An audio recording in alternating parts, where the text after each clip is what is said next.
A recent hike at the pump has some Canadians groaning, but a group of motorists hope it'll push Canadians to rethink their ride. They're so cheap to operate, they're good for the planet, and they're fun to drive. Manitoba resident Bill Rossington owns both an electric and gas car. He's been tracking the costs of each, and this is what he found. At 100,000 kilometers, the gas car released about 20 tons of carbon dioxide into the air, and it cost him $12,500 for gas and maintenance. The electric, meanwhile, cost him about $2,000 for maintenance and electricity.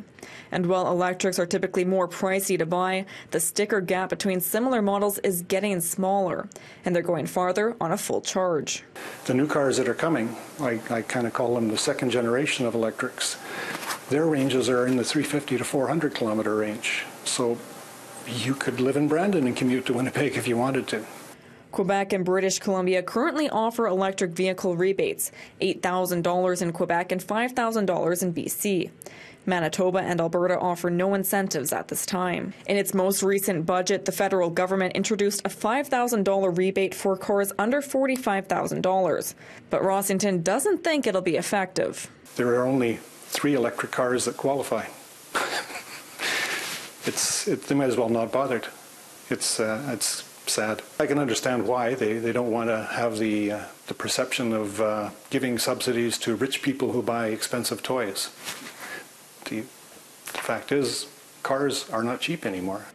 The other issue he sees is the lack of powerful charging stations. Level 3 chargers can juice up a car in about half an hour, but smaller ones take hours. So really, if you want to travel long distance, you can't. I mean, it's just not doable, because you drive for an hour or 2 hours and then you spend many hours recharging at a low-speed charging system. Rossington says Manitoba is falling behind when it comes to electric car charging infrastructure. This one here is a level 2. There are only a few level 3s in Winnipeg and none outside the city. He'd like to see a stronger commitment to installing them along major highways. In Winnipeg, Stefanie Lasuik, City News.